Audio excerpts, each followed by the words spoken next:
कभी सोचा आपने कि क्या फ्यूचर में एक ऐसा वक्त भी आएगा जब गवर्नमेंट ज़बरदस्ती हम सभी के हाथों पर एक माइक्रोचिप लगवाएगी। एक ऐसी माइक्रोचिप जिसमें हमारे बैंक अकाउंट से लेकर हमारे आधार कार्ड तक की सारी डिटेल होगी। एक ऐसी चिप जिससे गवर्नमेंट हमें अपना गुलाम बना सकेगी। शायद आप नहीं जानते होंगे, लेकिन ये एक हकीकत है। और अगर आप जानना चाहते हैं कि क्या ऐसी कोई चीज़ वाकई में मौजूद है या अगर है तो इसके इंडिया में आने के कितने चांसेस हैं, तो आज आप इस वीडियो को देखते जाएं, क्योंकि आज मैं आधार आईडी से लेकर डिजिटल इंडिया तक सारी चीज़ों के बारे में बात करने वाला हूं।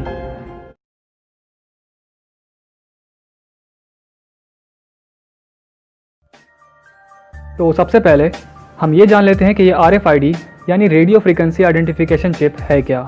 तो बेसिकली ये एक चिप है जो कि साइज़ में बहुत ही छोटी होती है, तकरीबन एक चावल के दाने के बराबर। इस चिप को आप अपने हाथों में एक छोटा सा ऑपरेशन करके लगवा सकते हो, जिसके बाद आप अपने हाथ में लगे इसी चिप की मदद से काफ़ी सारे काम कर पाओगे। जैसे कि आप अपने ID प्रूफ और बैंक अकाउंट की डिटेल इस चिप से लिंक करवा सकते हो, जिसके बाद आप कहीं पर भी सिर्फ अपने हाथ से पेमेंट कर पाओगे। आपको कैश या किसी भी तरह के क्रेडिट कार्ड या डेबिट कार्ड की ज़रूरत बिल्कुल भी नहीं पड़ेगी। सिर्फ यही नहीं, बल्कि इस चिप की मदद से आपको अपने घर के दरवाज़ों को लॉक या अनलॉक करने के लिए भी किसी भी चाबी की ज़रूरत नहीं पड़ेगी। आप सिर्फ अपने हाथ से ये काम कर पाओगे। साथ ही साथ इस चिप को आप लोकेशन ट्रैकिंग के लिए भी इस्तेमाल कर सकते हो। फॉर एग्जांपल, अगर आपके घर में बच्चे हैं जिनके ऊपर आप नज़र रखना चाहते हो, तो इस चिप को आप उनके हाथों में फिट करवा दें, जिसके बाद आपको अपने मोबाइल के ऊपर उनकी हर एक खबर मिलती रहेगी। आपके बच्चे कहाँ हैं, किस जगह पर हैं, किन के साथ हैं, ये सब कुछ। अब शायद आप में से कुछ लोग ऐसे भी होंगे जिन्हें डाउट होगा इस बात पर कि ऐसी कोई माइक्रोचिप असलियत में होती भी है या नहीं। तो आप लोगों का ये डाउट क्लियर करने के लिए मैं पहले आपको जी न्यूज़ की एक रिपोर्ट दिखाना चाहूँगा, जिसमें इसी माइक्रोचिप के बारे में काफ़ी अच्छे से एक्सप्लेन किया गया था। और मुझे उम्मीद है कि इसे देखने के बाद आपको इतना यकीन तो हो ही जाएगा कि ये सब कुछ एक हकीकत है। कुछ वर्ष पहले तक आपको किसी चीज की कीमत चुकाने के लिए या खरीदारी करने के लिए कैश लेकर चलना पड़ता था, नकद पैसे की जरूरत होती थी। लेकिन उसके बाद क्रेडिट और डेबिट कार्ड्स आ गए और अब आप अपने मोबाइल फोन की मदद से बहुत आसानी से पेमेंट कर सकते हैं। हालांकि भविष्य में ऐसा करने के लिए आपको मोबाइल फोन्स की भी जरूरत नहीं पड़ेगी, क्योंकि तब आपके शरीर में ही एक ऐसा चिप लगा होगा जो आपका क्रेडिट कार्ड भी होगा, डेबिट कार्ड भी, NFC सपोर्ट भी और ऑफिस का पंचिंग कार्ड भी होगा। स्वीडन की एक स्टार्टअप कंपनी एपिसेंटर ने अपने 150 कर्मचारियों के हाथों में एक माइक्रोचिप फिट कर दिया है। यह माइक्रोचिप एक इंजेक्शन की मदद से कर्मचारियों के शरीर में पहुंचाया जाता है। इस चिप का आकार एक चावल के दाने जितना होता है और इसे तर्जनी उंगली और अंगूठे के बीच की जगह में फिट किया जाता है। जिन कर्मचारियों के हाथों में ये चिप यहाँ पर लगा है, वो इसी चिप की मदद से ऑफिस के दरवाजे खोल लेते हैं, प्रिंटिंग मशीनों को ऑपरेट कर लेते हैं, प्रिंटिंग कमांड देते हैं और कैंटीन से खाने का सामान भी हाथ हिलाकर खरीद लेते हैं या ऑर्डर कर देते हैं। यानी ये एक ऐसी कोशिश है जो इंसानों को मशीन में तब्दील कर रही है, मशीनों में बदल रही है। हो सकता है कि आने वाले वक्त में दुनिया की ज्यादातर कंपनियां अपने कर्मचारियों के लिए ऐसा चिप अनिवार्य कर दें। अब सवाल यह है कि आने वाले दिनों में इंसानों और मशीनों का ये कॉम्बो एक सुखद अनुभव होगा या फिर एक खतरनाक भविष्य की शुरुआत। समझने वाली बात यह है कि आज जब कई सारी कंपनीज अपने एम्प्लॉयज़ यानी कर्मचारियों के हाथ में इस चिप को लगवाना शुरू कर रही हैं, तो क्या आगे चलकर कोई ऐसा वक्त भी आएगा जब कंपनीज के साथ साथ दुनिया की कई सारी कंट्रीज़ की गवर्नमेंट भी अपने आम लोगों के हाथों में इस चिप को लगवाना शुरू कर देंगी? अगर हाँ, तो इससे नुकसान क्या है? इसका जवाब देने से पहले मैं आपको ये बताना चाहूँगा कि डिजिटल करेंसी क्या होती है। शायद आप पहले से जान रहे होगे इसके बारे में, लेकिन फिर भी। तो डिजिटल करेंसी उसे कहते हैं जिससे आप ऑनलाइन पेमेंट कर पाते हो। फॉर एग्जांपल, अगर आपके हाथ में एक 100 रुपये का नोट है तो वो आपकी कैश करेंसी हुई, लेकिन अगर आपके यही 100 रुपये आपके पेटीएम अकाउंट में मौजूद होते हैं तो वो आपकी डिजिटल करेंसी होती, क्योंकि वो डिजिटल रूप में ऑनलाइन सेव्ड है। और इस करेंसी की मदद से आप ऑनलाइन शॉपिंग कर सकते हो, ऑनलाइन टिकट्स बुक कर सकते हो, वगैरह वगैरह। तो ये है डिजिटल करेंसी। अब देखिए, इस RFID चिप को आम लोगों के हाथों में इम्प्लांट करवाने के पीछे अगर कोई सबसे बड़ा मकसद है तो वो है इस दुनिया से कैश करेंसी को ख़त्म कर देना और उसकी जगह डिजिटल करेंसी को जारी करना। और कैश इस दुनिया से तभी ख़त्म हो पाएगा जब हम सब उसका इस्तेमाल करना बंद कर देंगे। जब हम मार्केट में जाएंगे तो हमें एक से एक डिस्काउंट ऑफर्स दिखाए जाएंगे कि भाई आप ऑनलाइन पेमेंट करो तो आपको 10% की छूट मिलेगी, ऑनलाइन टिकट बुक करो तो आपको 15% की छूट मिलेगी। और इन्हीं डिस्काउंट्स के लालच में आकर हम सब मार्केट में कई सारी चीज़ों को खरीदने के लिए कैश के बजाय ऑनलाइन डिजिटल पेमेंट को इस्तेमाल करने लगेंगे और इसी तरह हमारी कैश करेंसी धीरे धीरे ख़त्म होती जाएगी। अब हम ज़रा नज़र डालते हैं कुछ वेस्टर्न कंट्रीज़ की तरफ, जैसे अमेरिका, कनाडा, इंग्लैंड, इन देशों के ऊपर। तो हमें पता चलता है कि ऑस्ट्रेलिया में इस चिप को लोगों के हाथों में इम्प्लांट करने का काम पिछले साल से ही शुरू कर दिया गया है। कई सारे लोगों के हाथों में वहाँ ऑलरेडी इस चिप को इम्प्लांट कर दिया जा चुका है। और ये मैं आपको कोई झूठी खबर भी नहीं सुना रहा। इनफैक्ट ऑस्ट्रेलिया के ही एक ऑफिशियल न्यूज़ वेबसाइट पर यह खबर छपी है, Australia becomes the first country to begin microchipping its population. आप खुद भी जाकर पढ़ सकते हो, लिंक मैंने डिस्क्रिप्शन में दे दी है। लेकिन अब आप मुझे एक बात बताओ कि इतने सारे लोगों ने आखिर कैसे इस चिप को अपने हाथों में वहाँ इम्प्लांट करवा लिया। मैं बताता हूँ, क्योंकि वहाँ की गवर्नमेंट ने ख़ास तौर पर इस चिप को आम जनता के बीच प्रमोट किया था ताकि ज़्यादा से ज़्यादा लोग इस चिप को अपने हाथों में इम्प्लांट, क्योंकि जितने ज़्यादा लोग इस चिप को इम्प्लांट करवाएंगे उतनी ही ज़्यादा तेज़ी से लोग कैशलेस करेंसी को यानी डिजिटल करेंसी को इस्तेमाल करना शुरू कर देंगे। जाहिर सी बात है कि जब आपके हाथ में एक RFID चिप लगी होगी और आपके जितने भी रुपए पैसे होंगे वो सारे इसी चिप के अंदर होंगे, तो आप उसी को इस्तेमाल करके ख़रीदारी करोगे। क्यों आप बिना वजह कैश यूज़ करोगे? अब आपके मन में एक सवाल होगा कि भाई कैश को ख़त्म कर देने से ऐसा क्या फ़ायदा मिल जाएगा हमारी गवर्नमेंट को या किसी भी देश की गवर्नमेंट को? तो उसका जवाब है कि कैश को ख़त्म करके डिजिटल करेंसी को लागू कर देने के बाद गवर्नमेंट को आपके ऊपर कंट्रोल कर पाना बहुत ही आसान हो जाएगा, या साफ शब्दों में आपको एक गुलाम बनाए रख पाना और भी ज़्यादा आसान हो जाएगा। आप पूछोगे कैसे?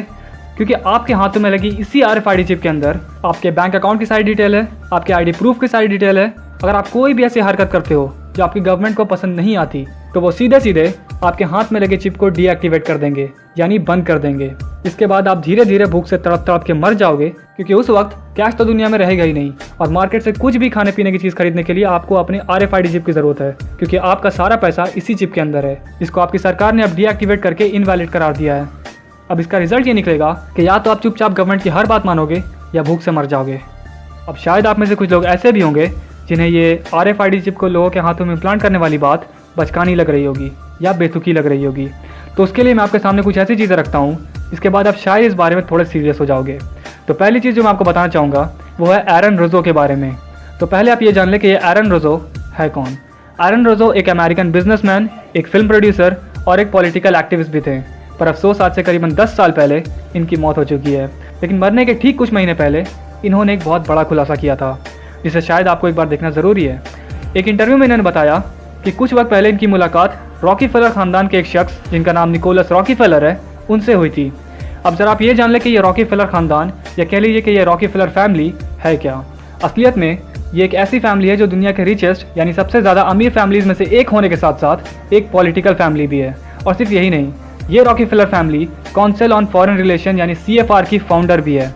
बताया जाता है कि 1937 में ही इनकी फैमिली का नेटवर्थ $340 बिलियन था। इतना पैसा अमेरिका की टोटल इकोनॉमी के 1.5% के बराबर है। अगर मैं साफ शब्दों में कहूँ तो यही है वो फैमिली जो दुनिया के सारे वर्ल्ड लीडर्स के साथ मिलकर दुनिया भर में वन वर्ल्ड गवर्नमेंट को स्टैब्लिश करने में जुटी है। तो जब एरन रोजो की मुलाकात इसी रॉकीफेलर फैमिली के एक शख्स निकोलस रॉकीफेलर से हुई, तब उस मुलाकात के बाद इन दोनों में काफ़ी अच्छी दोस्ती होती गई। और इसी दौरान एरन रोजो को निकोलस रॉकीफेलर के जरिए एक चौंकाने वाली बात पता चलती है। उन्हें पता चलता है कि इन लोगों का जो अल्टीमेट गोल है, जो आखिरी मकसद है, वो है आम जनता के हाथों में एक RFID चिप इम्प्लांट करवाना, एक ऐसी चिप इम्प्लांट करवाना जिसके अंदर उनके सारे पैसे मौजूद होंगे। लेकिन मैं आपको सिर्फ ये बात बताऊंगा ही नहीं, बल्कि आपको ये पूरा इंटरव्यू भी दिखाऊंगा जिसमें एरन रोजो ने ये सारी बातें खुद कही हैं, और इसमें भी मैंने हिंदी सबटाइटल्स ऐड कर दिए हैं। The ultimate goal that these people have in mind is the goal to create a one world government run by the banking industry, run by the bankers, where and they're doing it in sections. The European currency, the euro, and the European Constitution is one part of it. Now they're trying to do it in America with the North American Union, right? And they want to create a new currency called the Amero, right? And the whole agenda is to create a one world government where everybody has an RFID chip implanted in them. All money is to be in those chips, right? There'll be no more cash. And this is given me straight from Rockefeller himself. This is what they want to accomplish. And all money will be in your chips. And so instead of having cash, anytime you have money in your chip, they can take out whatever they want to take out whenever they want to. If they say you owe us this much money in taxes, they just deduct it out of your chip digitally. Total control. Total control. And if you're like me or you, and you're protesting what they're doing, they can just turn off your chip. And you have nothing. You can't buy food. You can't do anything. It's total control of the people. And that chip's connected to a database that has your purchasing records, what you do, what you sell. Everything is in there, you know? And so they want a one world government controlled by them, everybody being chipped, all your money in those chips, and they control the chips and they control people, and you become a slave, you become a serf. ये पूरा interview करीबन 1.5 घंटे का है और अगर आप उसे देखना चाहते हैं तो उसकी भी लिंक मैंने डिस्क्रिप्शन में दे दी है। लेकिन अगर आप थोड़ा गौर करें तो इस इंटरव्यू को आज से करीबन 8 साल पहले अपलोड किया गया था। उस वक्त शायद किसी ने इस तरह की किसी RFID चिप के बारे में सोचा भी नहीं होगा, लेकिन आज ये चिप एक हकीकत बनती जा रही है। इंडिया की अगर बात की जाए तो यहाँ पर कैश करेंसी को ख़त्म कर पाना इतना आसान नहीं है। यहाँ पर अभी एक बहुत बड़ी आबादी है जिसे डिजिटल करेंसी के बारे में कुछ भी नहीं मालूम। लेकिन स्टिल अगर आप थोड़ा गौर करेंगे गवर्नमेंट के फुटस्टेप्स के ऊपर तो आपको काफ़ी इंटरेस्टिंग चीज़ें देखने को मिलेंगी। सबसे पहले हम सभी के आधार कार्ड बनवाए गए, हम सभी का बायोमेट्रिक डेटा कलेक्ट किया गया। बायोमेट्रिक डेटा का मतलब आपकी आंखों का और आपके फिंगरप्रिंट का स्कैन। ये बायोमेट्रिक डेटा सिर्फ आपका है। आधार ID की मदद से लाखों की भीड़ में भी आपको पहचाना जा सकता है। उसके बाद जन धन योजना की मदद से गरीबों तक के बैंक अकाउंट खुलवाए गए। फिर हम सभी के आधार को अपने अपने बैंक अकाउंट से लिंक करवाने को कहा गया ताकि ये पहचाना जा सके कि यह आपका ही बैंक अकाउंट है। उसके बाद आया सबसे बड़ा झटका, डीमोनेटाइजेशन, नोटबंदी। डीमोनेटाइजेशन के वक्त हम सभी लोगों के पास जो कैश करेंसी थी वो बेकार हो गई और हमें ऑर्डर मिला कि हम सब अपनी कैश करेंसी को ले जाकर यानी 500 और 1000 के नोट को ले जाकर अपने अपने बैंक अकाउंट में जमा करवा दें और बैंक में जमा करवा देने के बाद हम सब उन पैसों को अपने पेटीएम अकाउंट में डालकर यूज़ करें डिजिटल करेंसी की तरह अपनी रोज़मर्रा की चीज़ों को खरीदने के लिए, जैसे आलू, प्याज, दाल, चावल, दूध, दही। और इसी तरीके से हम सबको, गरीब अमीर सबको डिजिटल इंडिया से जुड़ने को कहा गया। कैश करेंसी को छोड़कर कैशलेस करेंसी की तरफ आने को कहा गया। अब मैं भी ये जानता हूँ और आप भी ये जानते हो कि इस सब के बावजूद भी हम लोगों के ऊपर कोई खास फर्क नहीं पड़ा। हम लोग आज भी कैश ही यूज़ करते हैं जैसे पहले किया करते थे। डिजिटल करेंसी को आज भी कोई नहीं पूछता। इसीलिए इंडिया से कैश को ख़त्म कर पाना बहुत ही ज़्यादा मुश्किल काम है और जब तक कैश नहीं ख़त्म हो जाता इंडिया में RFID चिप इम्प्लांटेशन के बारे में सोचना भी बेवकूफ़ी होगी। लेकिन अब आप ये मत सोचिए कि आपको फिक्र करने की ज़रूरत नहीं है, क्योंकि इस काम को करने का एक और तरीका भी है जो कि है आधार कार्ड। मान लो कि दिन पर दिन महंगाई बढ़ती जा रही है और आप इसके खिलाफ आवाज़ उठाते हो। अब अगर बाई चांस गवर्नमेंट को आपकी यह हरकत पसंद नहीं आती है तो गवर्नमेंट चाहे तो सीधे सीधे आपके आधार कार्ड को डीएक्टिवेट कर सकती है। और अगर आप ध्यान दें तो आपका आधार कार्ड आपकी हर एक चीज़ से लिंक हुआ है, आपके बैंक अकाउंट से, आपके मोबाइल से, आपके राशन कार्ड से।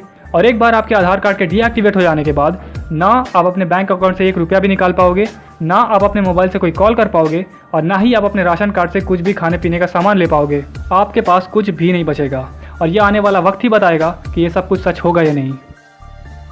खैर, अब तक आप जानते थे कि RFID चिप के अंदर आपकी सारी इन्फॉर्मेशन स्टोर हो सकती है, इससे आपको ट्रैक किया जा सकता है। लेकिन शायद आप नहीं जानते होंगे कि अब इस RFID चिप की मदद से लोगों की जानें भी ली जा सकती हैं। सऊदी अरेबिया के एक इन्वेंटर ने एक ऐसी RFID चिप बनाई है जिसके अंदर साइनाइड नाम का एक केमिकल मौजूद होगा। साइनाइड क्या है? साइनाइड एक एसिड है जो कि दुनिया के सबसे खतरनाक पॉइजन्स या जहर में से एक है और यही साइनाइड पॉइजन इस RFID चिप के अंदर मौजूद होगा, जिसको एक बार किसी इंसान के अंदर इम्प्लांट कर देने के बाद वो इंसान चाहे इस दुनिया में कहीं पर भी जाकर छुप जाए, सिर्फ एक बटन दबाते ही उसके बॉडी में मौजूद ये RFID चिप अपने अंदर मौजूद साइनाइड जहर को उस इंसान की बॉडी में रिलीज कर देगी, जिससे कुछ ही सेकंड्स के अंदर उस इंसान की मौत हो जाएगी। All right, this next story may sound like something out of, well, a Hollywood thriller. A Saudi inventor has created a killer microchip. Not only does it include a GPS device, it also has a lethal dose of cyanide, which can be activated at any time. You get my point? The inventor's bid for a patent has been rejected in Germany. Okay, this is pretty macabre, pretty sinister and nefarious. How exactly would this work? Well, there's a category of technology that involves GPS tracking systems being shrunk down to the size where you could actually implant it surgically. And we've seen a number of applications for this. This is without question the most sinister version of it that I've certainly heard of. You know, and the notion of tracking criminals is not new, but the notion of killing them remotely, I think, is a whole new thing. Yeah, and Germany says, look, we're not going to approve this. That's because for that very purpose. And apparently in some of the Namaste, namaste, namaste, namaste, namaste.